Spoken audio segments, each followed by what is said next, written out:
Hello guys. तो आपका फिर से स्वागत है इस एआई वीडियो के अंदर, जहां पर हम कोडेक्स सीएलआई को यूज कर रहे हैं और इसको किस तरह से आप डेटाबेस यानी बैकएंड के साथ किस तरह से यूज किया जाए, वो वाला आप चेक कर लेते हैं। सो बैकएंड के लिए हमारे पास प्रॉम्प्ट अवेलेबल है, तो थोड़ा कुछ एडिशनल प्रॉम्प्ट भी देना पड़ेगा। सो @ लिखता हूँ और मैं यहाँ पर बैकएंड को यूज करना चाहूंगा। बैकएंड हम माई चैट एप्लीकेशन को यूज कर रहे हैं। सो ये वाला पार्ट यहाँ पर ले लेता हूँ। In that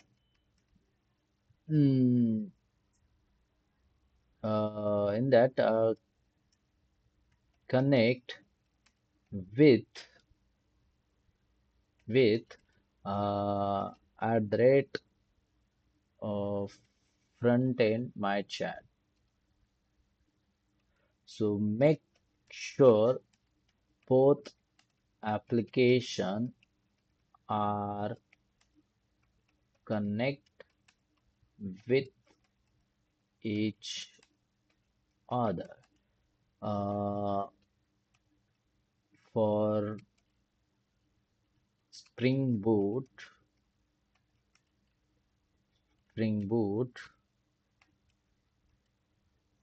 uh, create all files and structure uh, what you want. Don't ask me for creating a file and writing the code. Uh, so here is full data, so you can create. Okay. अब ये तो हो गया, मैंने यहाँ पर prompt लिखा और हमारे पास ये के पास आ जाते हैं। सो spring boot backend advance do not use long book से लेकर, सो यहाँ पर है क्रिएट प्रोडक्शन रेडी, और यहाँ से लेकर मैं यहाँ से लेकर यहाँ तक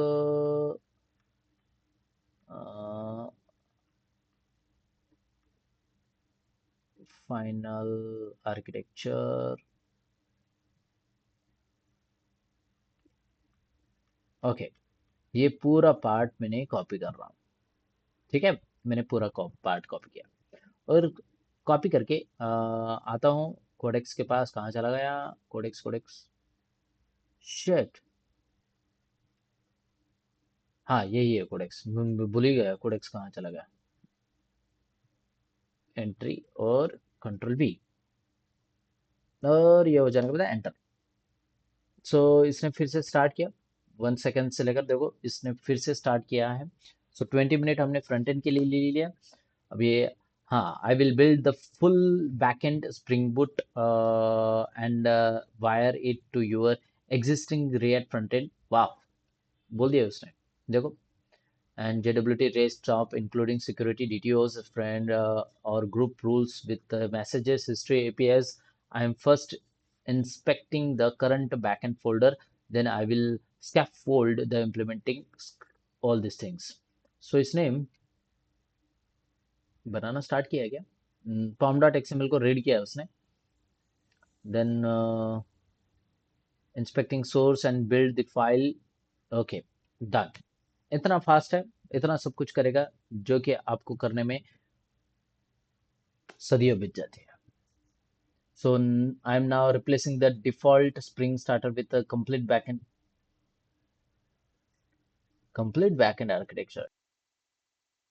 Repositories, services, controls, JWT, securities.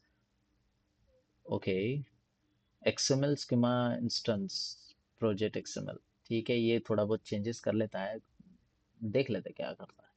I will update the Maven dependencies. कर ले, तुझे जो करना है वो कर, बस मुझे एप्लीकेशन दे। हाँ, अब मैंने उसको बोला था कि मुझे पूछना मत। सो वो मुझे नहीं पूछ रहा है, नहीं तो वो हर बार पूछता। So I am writing the core domain model now user friendly package com dot chat entity enums. Enums भी यूज कर रहा है, जो इनम्स तो हम सोचते भी नहीं है। इनम्स को यूज करना तो सोचते भी नहीं है, इतना बेनिफिट होता है ना इनम को यूज करने का। यानी आप एक अगर आप बाद में चेंज करना चाहते हो ना, तो इनम से बहुत आसानी से चेंज होता है। For example user, admin and client, या फिर कोई और होगा मैनेजर। फॉर एग्जांपल आपने ये तीनों के लिया है, यूजर, मैनेजर एंड एडमिन। अब उसके बाद अगर मैनेजर हो जाने के बाद यूजर से पहले अगर कोई एम्प्लॉयज आ जाता है मैनेजर के अंडर वाला एम्प्लॉय जिसको एक्सेस अलग है, सो ये आप इमीडिएटली इनम के अंदर चेंज करोगे ना, फटाक से रिप्लेट हो जाएगी। आपको बाद में चेंज करने की जरूरत नहीं है, कंडीशन को हैंडल करने की जरूरत नहीं है, बहुत फास्ट हो जाती है। और इनम बहुत बेनिफिट होता है एप्लीकेशन जब आप यूज कर रहे हो, तो एक जगह पर आपने चेंज किया, सब जगह पर रिफ्लेक्ट हो जाएगी फटाफट। और आप हम यहाँ पर without enum if else condition लगा लगा कर चलाता रहता है एप्लीकेशंस। हम्म। सो देखो, सोचो, समझो, हर एक प्रोसेस, हर एक कंसेप्ट का एक मीनिंग होता है, उसको यूज करने का तरीका होता है, जो कि आपको आपके टीचर्स बताते ही नहीं है। जस्ट जो भी उनके बुक के अंदर या फिर जो उनको प्रोवाइड किया गया है उस, यानी जस्ट रेफरेंस बुक, जो भी एग्जाम्पल रहेंगे वही एग्जाम्पल आपको चिपका देते हैं, एंड आपको लगेगा ओह वाह। वो नहीं होता है, वो जस्ट आपके अंडरस्टैंडिंग लेवल के लिए है। Understanding level and practical level both are different. जब आप प्रैक्टिकली एक्चुअल में करते हो तब इनम क्या, इफ एल्स कंडीशन लगाना भी भूल जाता है। सो बहुत कुछ ऐसे पार्ट्स होते हैं। डीटीओ तो सबसे बेस्ट तरीका है जो जहाँ पर आपको डेटा ट्रांसफर ऑब्जेक्ट यूज करना है सिक्योरिटी लेवल के लिए। आप आपका एंटिटी एक्सपोज नहीं करना चाहते तो आप डीटीओस को यूज कर सकते हो, बहुत बेनिफिट साबित होता है।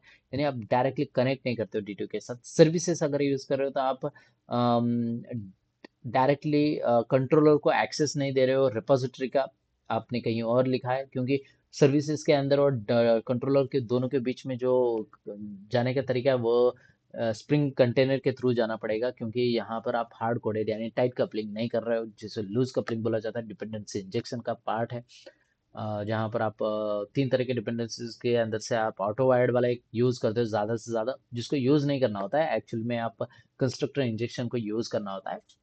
ये ऐसे सब कुछ पार्ट होते हैं जो कि एक एप्लीकेशन बनाते वक्त बहुत कुछ मैटर करता है।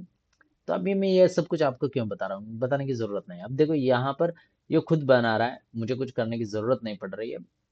तो मिलते हैं नेक्स्ट वीडियो, जब ये स्टॉप हो जाएगा तब मैं आपको बताऊंगा। 4 मिनट हो चुके हैं बेसिकली, आपको बाद में मैं दिखाऊंगा कब से हमने स्टार्ट किया था और कब ख़त्म किया। So see you guys, tata bye bye.